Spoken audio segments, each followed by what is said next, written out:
Happy Terminal Tuesday or Wednesday, everyone.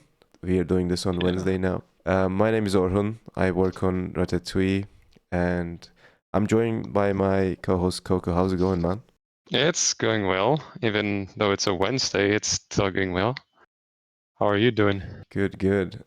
So, in case you don't know, in this show we dive into terminal workflows, developer setups, and talk about the tools that people use to get things done. And one of the tools that we need from time to time is for preparing presentations.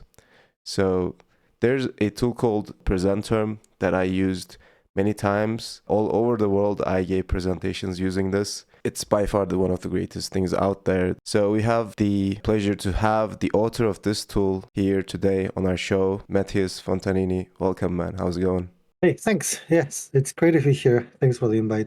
And yeah, thanks for the kind words about the Presenterm. The project that I started a while ago, and it's grown quite a bit. So happy people are happy to use it. Yeah, absolutely. It's really cool. So before we dive into your setup, just wondering like what inspired you to build Presenterm? Because there are Um, like other stuff out there. There's like I think something called MDP. I've seen numerous like terminal presentation tools, but Presenterm is just something different. It has all these customizable features and you keep like adding new stuff to it. And yeah, I'm just curious about like how it started. yeah, so I don't know, like a couple years ago, I think. I started using the terminal more, and about a couple years ago, I was like, I had to give a talk I wanted to give a talk at work. Um, and I was like, of course, trying to find a tool that would allow me to do that on the terminal. And back then, I think Slides was like the biggest one. I started using it, and then the moment I put an image on it, I realized that it just wouldn't do images. And I checked, and basically, issue number 2, I think, in Slides is image support. So it had been a like highly requested feature that they never implemented. And like I see why, like looking at and how it works, it's like pretty complicated to add it, I think. So yeah, I didn't start Presentem right away, but I was always thinking like, and it would be nice to actually write a tool that just does this, but also supports images. And a few months later, I like bit the bullet and started building it.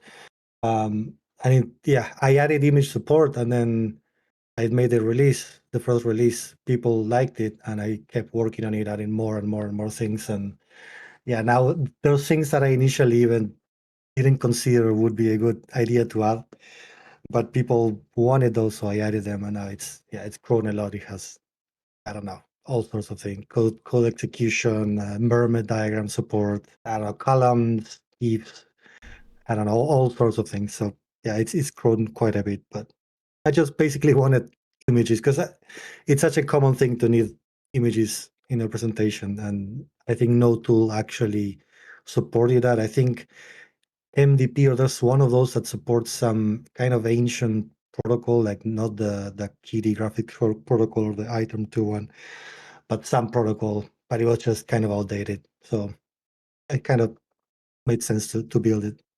Yeah, why a terminal presentation tool? I mean, what's your background with terminals? How do you work with terminals? I'm wondering about that as well. So maybe you could start showing us your setup a little bit. Yeah, sure. I mean, I started using the terminal actually not a crazy amount of time ago. I probably started really like, I mean, I've always used Linux for like, I don't know, too long at this point, but I never like developed stuff in the terminal, right? Like my editor was always some GUI. And I think 2021, 2022, I switched over to using Neovim, and that kind of took me down the path of just making my terminal workflows better. I can show my screen. I don't think I have a very crazy setup. I think some people go crazy on their setup. I don't know, I use Tmax. I have a few helpers, for example, like I have this like TM thing that lets me jump between Tmax sessions. So if I have multiple, like I can jump to test, and then I can do like TM, and it will use like FCF to jump between those.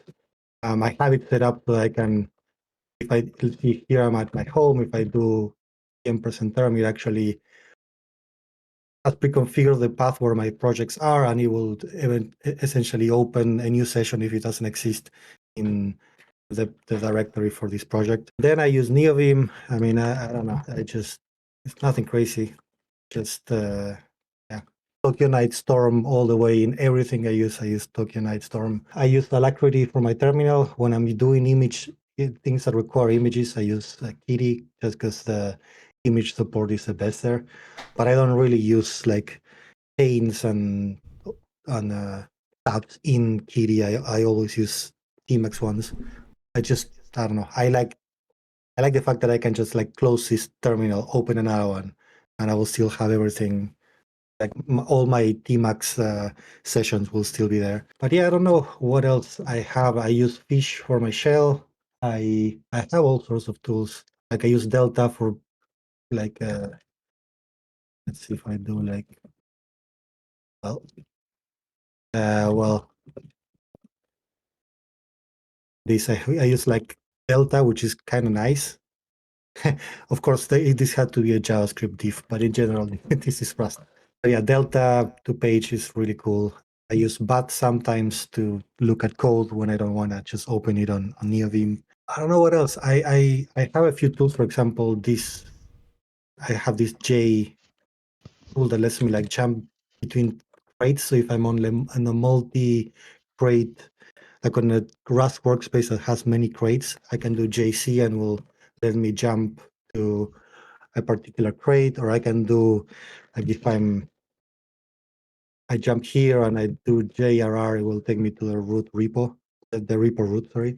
So I have all these like little jump commands, like JP will let me jump to a project that I have in a particular directory. I use this a lot to just jump around quickly. Regarding J, is this a CLI tool or your own tool that you made? This is actually just afraid if I do JP of what's gonna come out. So let me just, if I go to my dot file, this is just, I don't want to just open just in case I have random things here. But if I, for example, env.fish, I'm not going to open. But if I go here, yeah, like j.fish, this thing is just, it's just Okay. very basic fish script. I feel like fish, I don't know if you use fish, but it's so much nicer than bash. I know a lot of people don't like it because it's incompatible with like POSIX stuff, Yeah. but it's just like a lot easier. There's all these things that you have to do in bash that you don't have to do and don't have to worry about with fish. But yeah, this is just I have like things to jump between branches. This is a good one. So I can do like okay, I did it well. Like if I do JB, it will show me all the branches, Git branches that I've cloned locally. I can just jump around. Jump deer will take me to, I don't know, JD. I think that I added and I never used actually. But yeah, I have all these like little tools too. I feel like this J one was pretty nice. Just a very simple script, but it lets you just jump around between projects because you always have like all your projects probably in one particular directory. I don't want to have to be like jumping there and then seeing particularly which one. Just do this, all of these open FCF and lets you like select the one you want. In terms of not files, I don't know what else I use. Yeah, i3 I never used it actually. Just try to configure it and I didn't stick to it. I use Mate or Mate, however that's called, the desktop manager. Been using that for a long time. Considering switching, but I haven't like sat down and put the effort to try something new. So you don't use any window manager, just a desktop environment? Is that it? Yeah, I use the Mate or Mate, however it's called. But yeah, I'm curious about this new Cosmic one that the 1076 guys created, but I haven't had the time to test it. It seems good. I'm still using like X11, so I like to start using Wayland. See if all these little issues that I have go away with Wayland. I don't know. Maybe they'll go away and some other issues will come up, but need to invest some time in testing things. There's never enough time. Do you use any tools for managing Git repos other than Delta? No, I use the GitHub CLI sometimes, but no, I don't do things like Git work trees or anything like that. No. I generally, yeah, just keep my branches, jump between them. Just with JB, this script that I have. Is your editor, so you use Neovim, is this a config from scratch, or did you use anything, any existing config from, I don't know, Lazy or Astro, NVim, or anything like that? Yeah, it's my custom one. When I started using Neovim, I started using Lazy. I felt like it's really overwhelming because when you jump into Neovim, you have no idea what there is or how to configure things. So I think it really helped me start because I didn't have to configure most things. But then at some point, at least to me, you always end up like hitting little issues where you want to do something that goes against how they created this, and I had to like go and edit their code, and at that point it just becomes annoying. So I did the switch at some point. Yeah, I spent like 2 weeks setting up my own config so it sort of matched what I had on the other one, but with only the plugins that I wanted, and then I switched. I'm happy; it works fine. I haven't upgraded to Neovim 012 yet.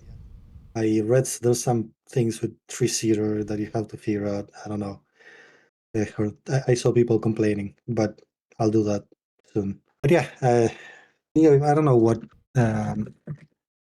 things I have here. This is, I don't know where I based this structure from, but yeah, these are the plugins that I use. I guess toggle term I don't really use much.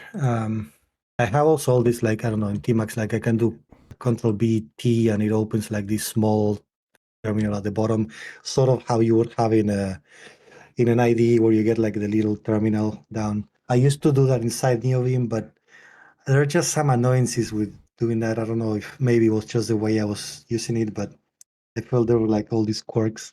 So now I just open a tiny like pane at the bottom in Tmax and just run commands there if I need to. Yeah, FCF, I don't know, used to use this other one. I forget the name, the one that this DJ guy created. But I switched to Telescope? FCF. Yeah, Telescope, that's right. I switched to FCF, which is just nicer. I don't know, works well. Blink for auto completion. This was great, honestly. Like switching from NVIM EMP to this was like so much faster and easier to configure. For Rust, actually for Rust, I have a few things, I think. Yeah, this thing that just lets you talk to Rust Analyzer, Crate that lets you, essentially it gives you code completion on cargo.toml. So if you're adding a crate, you do like quote and it will suggest a version. And yeah, this is just a more up-to-date version of I think of the one that, I don't know what this comes from, but it's like, if you don't upgrade this, you have issues with this guy. Yeah, I think this is most of it. I don't know what else, what other interesting thing I have. Neo 3 for and so I have this like Neo 3. Yeah. Harpoon is something I'd like to use. I have it installed. I sometimes use it. I like the idea of it. I just can't quite get it into my workflow. Like Harpoon lets you like jump between. Let me see if I can. You can basically.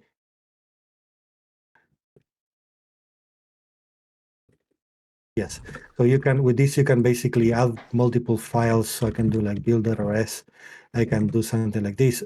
I just did like some key binding. And now you basically push this into your working set of files and you can jump between them and you can have like key bindings to jump between the two. It's nice because normally you're working only on a subset of files. It's good to be like changing between them without doing like Control O and Control I that sometimes will take you to places you don't want to go.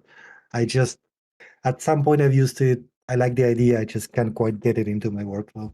But yeah, this is a cool one that I like to use more. Yeah, Git. I also I wanted to using Git inside Neovim, but I tried Fugitive. There's something I just didn't quite like about it.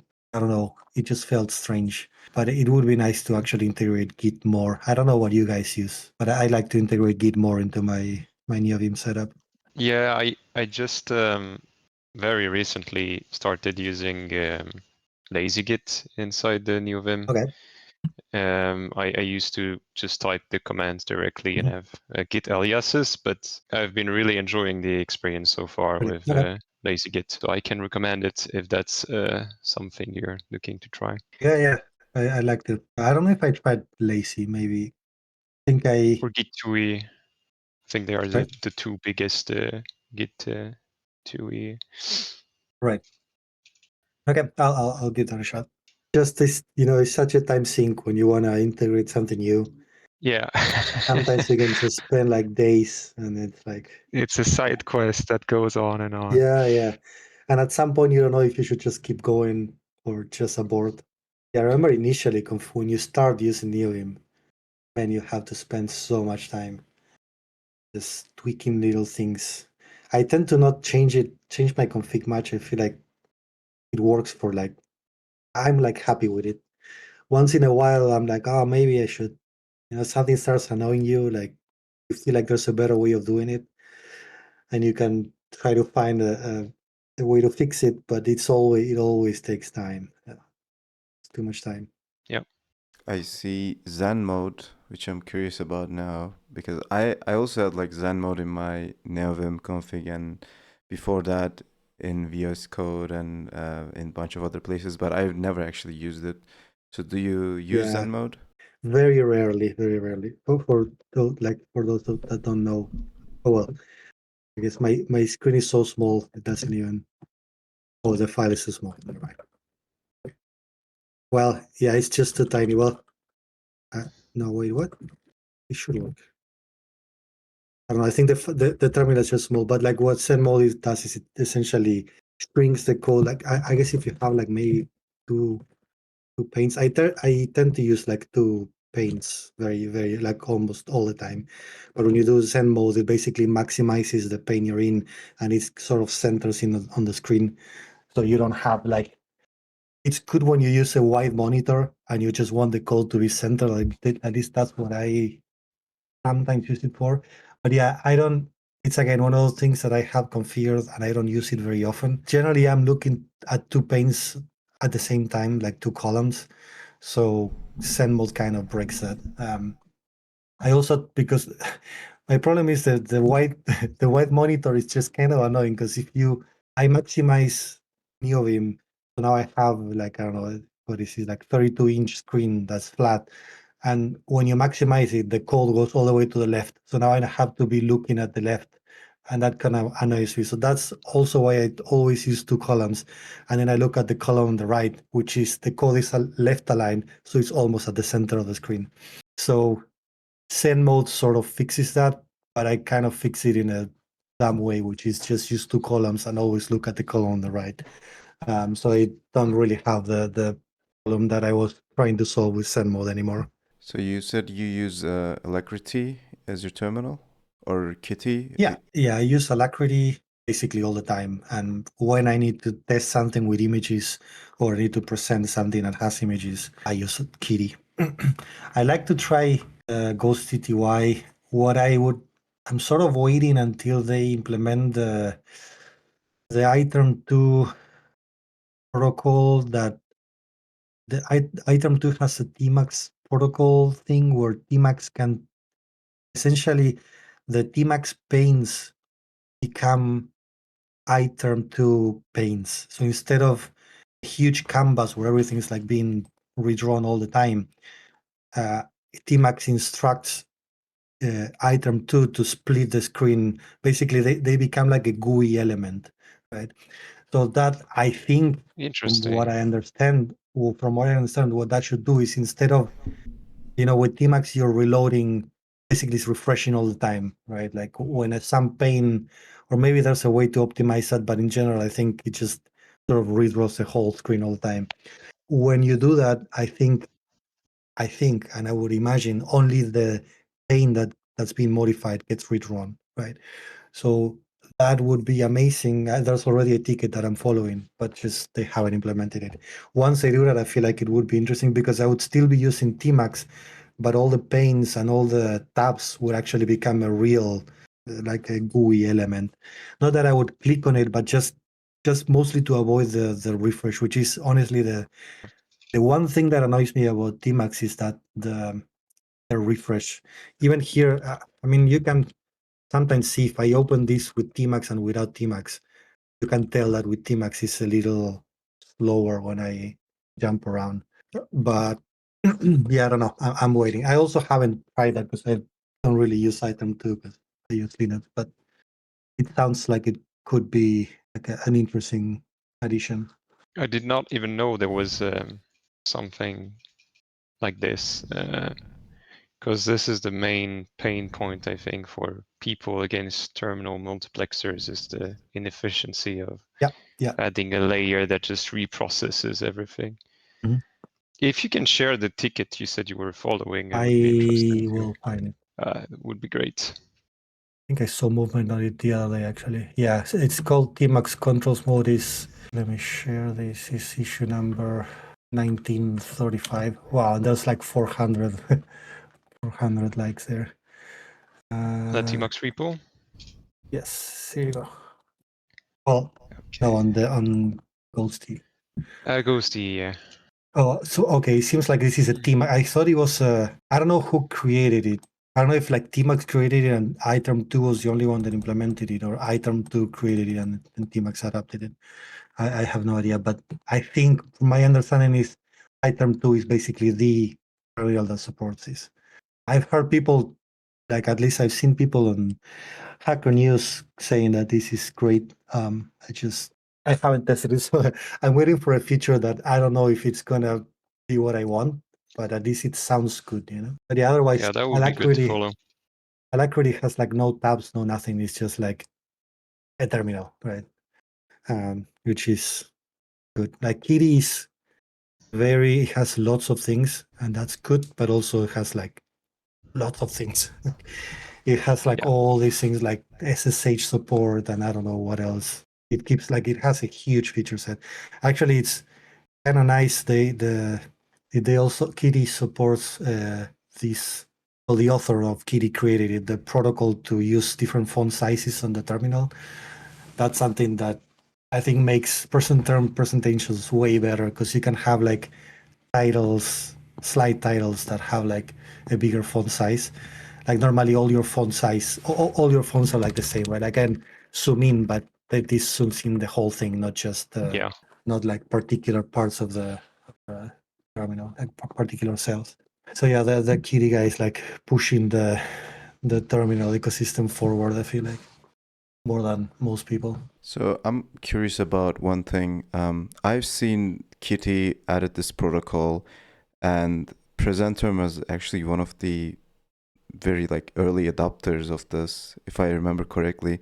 We were just like talking about this different font sizes in the terminal, and one day you created a release, and it was like there. So, do you like follow these terminal projects closely, and how do you follow them? How do you get notified about all these interesting new things in the terminal space? Yeah, great question.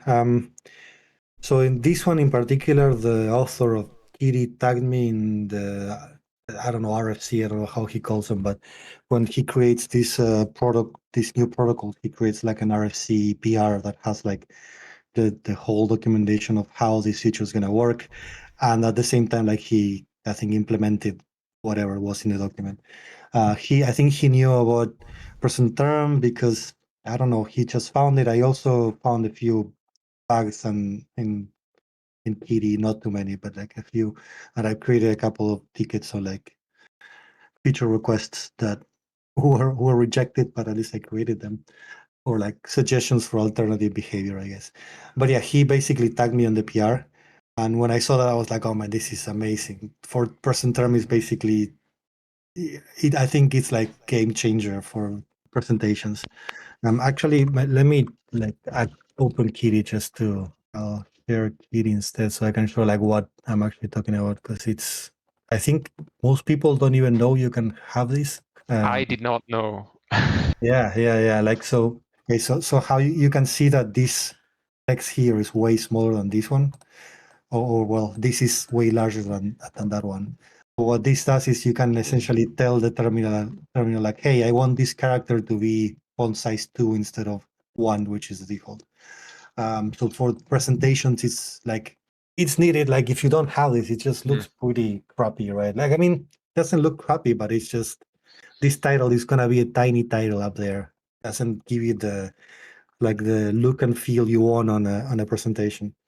But yeah, he tagged me. I saw it. I was like, man, this is amazing. I started testing it, implementing it. I found a few issues with it, so I like we went back and forth. But yeah, the moment basically that he released EDI released this right away, and I think that also gave like a lot of people started using Presenterm at that point because I put it on Hacker News and people were like, "Wow, this this has like different font sizes. How do you even do that?" And yeah, it's like it attracted a bunch of. I guess I measured this on GitHub stars, and I think I got like a few thousand stars when I did that. Damn. Okay. Yeah. So yeah, but yeah, this is like this is Presenterm for those that don't know. It's just you can execute code. This runs like asynchronously. Has table support, all sorts of things. Like you can have memory diagrams. Yeah, now I added like in the last release. Orun wanted is actually the. I mean, I only did like 80% of what you want, but like support for pseudo terminal, so you can basically run tools like htop or top inside this, Yeah. and it would like do what you expect, right? It will like update dynamically. But yeah, this is like very configurable.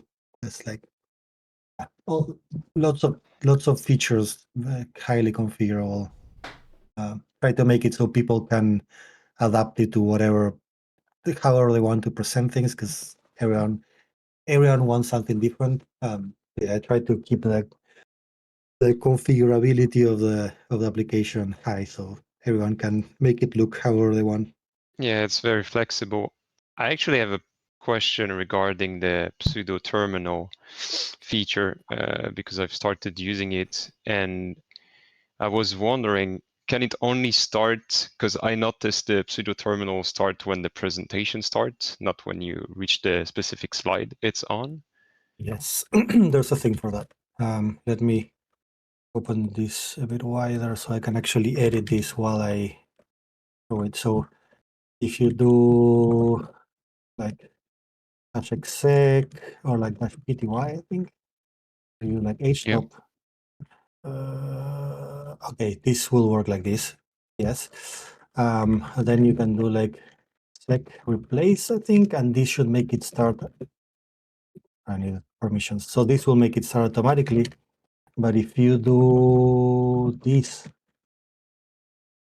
standby, we'll start with this, and then you just press Ctrl E like usual, and now it starts. Right. So this this like let me refresh. So this like play button and thing is configurable. I only have this one because I couldn't think of anything else. But the idea of this is that you, for example, you can forget if it's like this. Yes, well, it's too tiny. I think I'm just.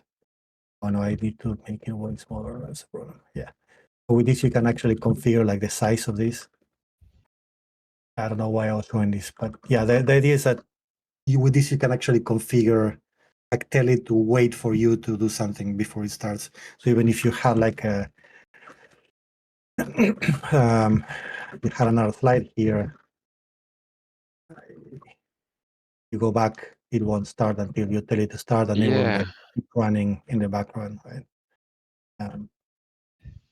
Yeah, that's configurable. We can add more of this like splash screen, or I don't know how you call this, like standby ASCII art, but this is the one we have right now. Is this a new addition, or has it been around for some time? It's part of the latest release when this PTY thing. Ah, Okay, because I don't remember seeing it on the docs, I think. And It now should be it's there. in Like there. this came out with the first release of the PTI support, so it should be Okay. there. I hope I documented it. But... No, it's definitely there now, but I Okay. somehow missed it, I think, in the past. Yeah, I'm always trying to improve the doc. I think it's pretty good as it is. I mean, I think it's really easy to go through and Yeah, just at some point you add lots of things and you don't know really how to structure it, so it's easy to follow. But yeah, I feel like I'm fairly happy with the doc. Things that could be improved, but And you're using is it MDBook that you're using? yeah. This is something Okay. actually that some contributor added at the very beginning. Because when I first did it, I just released it like, let's see what people think. I didn't have releases, like I didn't have it pre-built, like I didn't have binary releases, right? You just had to do like cargo install. Some contributor came and like added the releases so they would build the project and added this MD book support for docs. I released it like, let's see if people actually want this. I even released it knowing there were a few bugs, but I just wanted to see if it was worth spending more time on this. I think this demo was just a great representation of the whole project and how you approach the project, because I only wanted the PTY feature, but you added this standby and you went one step further and you can actually configure the width and height of the standby ASCII art. It just blows my mind, man. So it's well thought out. Yeah, it's just great that you just think of every case while adding new features. It's just a great project overall. So thanks for that. Yeah, thanks. Yeah, Thanks. thank you. I'm still, I know you want to be able to type in things. I almost did that. I'm not super sure how to do it. I'm also having like very little time these days, but I'll do that one day. Just need to sit down and figure out, because there's like something about the input that's not trivial to forward, I think. But yeah, I'll do it someday. Yeah. But at least this gets you like 80% of the way there. If you don't Yeah. want to type things in, it works. Yeah, absolutely. This is just great.